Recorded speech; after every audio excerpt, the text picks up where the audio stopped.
Nah, kalau nasab Ba'alawi ini? Nah, nasab Ba'alawi ini kan tidak memenuhi syarat syura istifadhahnya. Karena kapan? Sejak kapan beliau syura istifadhah? Ya. Kan tidak mungkin sejak zamannya Ahmad bin Isa. Ya. Karena pengakuannya baru di abad 9. Sementara Ahmad bin Isa itu ya masa hidupnya di abad ke-4. 4 ke 9 itu beda berapa tahun? Gitu loh. Katanya jenengan bikin buku juga, Gus. Iya. Jadi ceritanya tuh Buku tentang apa? ini 13 poin polemik nasab. Tentang nasab. Iya. Nih. Nih. Kelihatan? Ya, kelihatan. Mantap. Nah, Apa jadi itu? Isinya tentang apa sih? 13 poin memahami polemik nasab. Kalau daftar isinya itu ya yang satu pedoman memahami polemik nasab. Kemudian pentingnya menjaga kemurnian nasab keturunan Rasulullah SAW.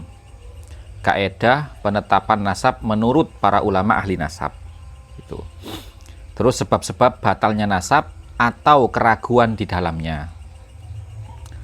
Apakah Imam Syafi'i ahli nasab? Gitu kan? Kontradiksi Syekh Mahdi Ar-Rajai antara kitabnya dan pernyataannya. Itu terus pentingnya kitab sezaman untuk memverifikasi keabsahan silsilah nasab seorang. Kemudian kutipan para ulama yang bukan ahli nasab yang mengutip makalah dari kalangan habaib atau Ba'alawi, apakah bisa dianggap mengisbat? Itu. Terus 8 kontroversi kitab Abnaul Imam fil Misra Wassam Al-Hasan wal Husain.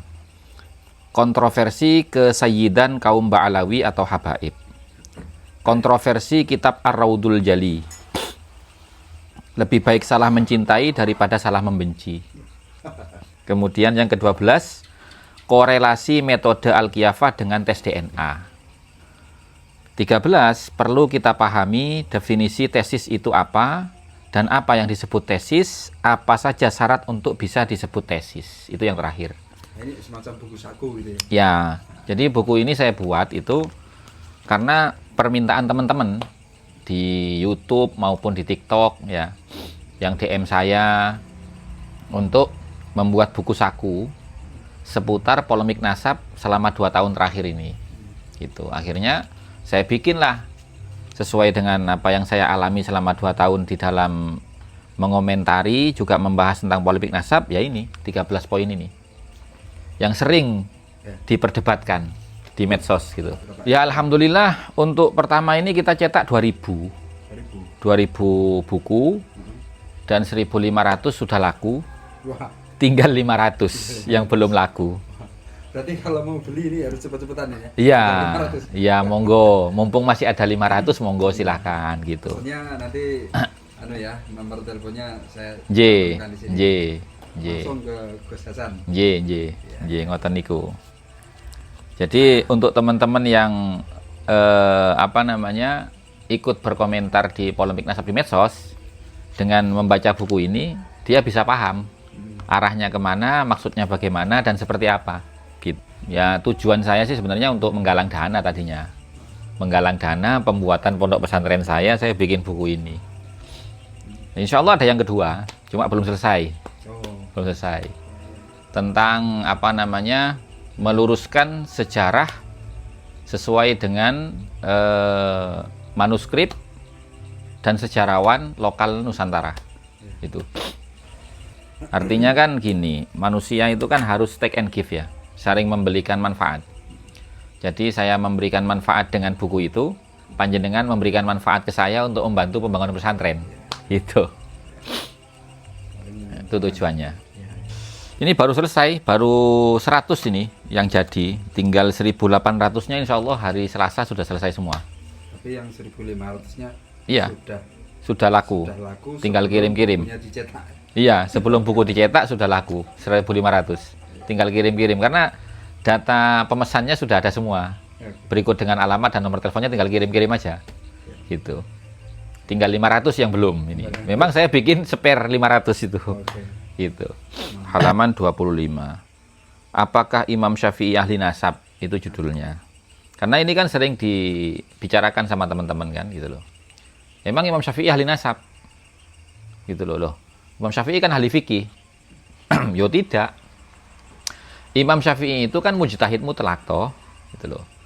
Nah, orang untuk mencapai derajat mujtahid mutlak itu harus menguasai semua fan ilmu, termasuk di dalamnya ilmu nasab. Dan itu terekam di dalam kitab Ar-Raudhul Jali, misalkan yang saya jadikan referensi di sini. Nah, itu di kitab Ar-Raudhul Jali halaman 14, ya toh. Di situ tertulis waruya anna Harun ar-Rasyid mazala yas'alul Imam Asy-Syafi'i radhiyallahu anhu fi ayyami mihnatihi an anwa'il ulum fayajibuhu bi ahsani jawabin hatta idza qala lahu kaifa ilmukal ansab, ya kan? Qala ya Amirul Mukminin dzaka ilmun la yasa'una jahluhu. Gitu loh. Nah, jadi Sultan Harun ar-Rasyid itu kan menguji keilmuan Imam Syafi'i. Dengan cara apa? Dia bertanya berbagai macam disiplin keilmuan kepada Imam Syafi'i. Dan dijawab oleh Imam Syafi'i itu dengan jawaban yang terbaik. Sampai ketika Sultan Harun ar-Rasyid itu bertanya tentang masalah ilmu nasab. Imam Syafi'i mengatakan, kami ini sangat menguasai ilmu nasab. Gitu loh. Bahasanya kan begini. Dzaka ilmun la yasa'una jahluhu, gitu kan. Ini adalah ilmu yang tidak boleh kami itu tidak mengetahuinya. Artinya ya menguasai Imam Syafi'i di ilmu itu. Gitu loh. Makanya Imam Syafi'i itu membuat satu kaidah di dalam syuhra wal istifadhah, gitu loh. Apa kata Imam Syafi'i, ya? Ini saya tulis di halaman ke-23, halaman sebelumnya. Sebab-sebab batalnya nasab atau keraguan di dalamnya. Imam Syafi'i berkata dalam kitab Al-Um juz 8 halaman 204. Yasha'u syahadatu 'alan nasabi idza sami'ahu yantasibu zamanan. Ya, orang itu boleh bersaksi atas keabsahan satu nasab ketika dia sudah mendengar bahwasanya orang tersebut memang berintisab kepada nasab tersebut zamanan, dalam waktu yang lama. Gitu loh. Au sami'a ghairahu yansibuhu ila nasabihi, atau dia mendengar orang lain itu juga nasabnya bermuara kepada nasab yang akan disaksikan oleh dia. Gitu loh. Walam yasma'u dafi'an, dan dia sama sekali belum pernah mendengar adanya penolakan terhadap orang tersebut yang mengisbatkan nasabnya kepada satu nasab tertentu. Walam yara dilalatan yartabu biha, dan dia tidak melihat satupun alasan yang menyebabkan nasab orang tersebut itu ketersambungannya meragukan, gitu loh. Nah, kemudian Imam Ar-Rauyani itu menjelaskan maksud daripada apa yang disampaikan Imam Syafi'i, ya. Bagaimana kata beliau? Fahadhihi syara'itu arba'un, maka ini adalah syarat-syarat yang 4. Tuluz zaman, yang pertama tuluz zaman. Nah, tuluz zaman itu dijelaskan lagi oleh ulama yang lain di dalam bab syuhra wal istifadhah. Ya. Apa itu syuhra istifadhah? Asy-syuhra wal istifadhatu bisiyadah. Syuhra itu terkenal, wastifadhah, syuhra itu terkenal, dikenal, wal istifadhah itu terkenal. Gitu loh. Jadi dikenal dan terkenal bisiyadah, dengan gelar kesayyidannya. Bi ayyakuna aba'uhu wa ajdaduhu, dengan adanya bapak-bapak mereka atau kakek-kakek mereka ma'rufina, dikenal, masyhurina, terkenal, bisiyadati, dengan gelar kesayyidan. Bihaitsu ya'rifunahum, dengan sekiranya semua orang mengenal mereka, bisiyadati, dengan gelar kesayyidannya, fi jami'il ajyal, dari generasi ke generasi. Gitu loh. Nah, itu syaratnya syuhra istifadhah menurut pandangan Imam Syafi'i. Dan komentarnya Imam Ar-Rauyani ketika mengomentari pendapatnya Imam Syafi'i di dalam syarat syuhra istifadhah.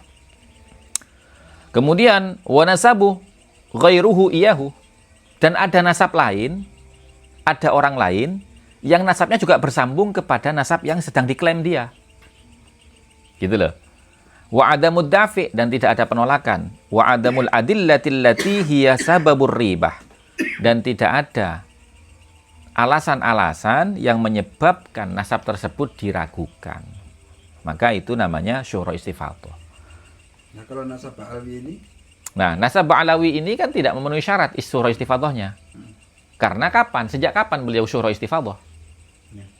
Kan tidak mungkin sejak zamannya Ahmad bin Isa.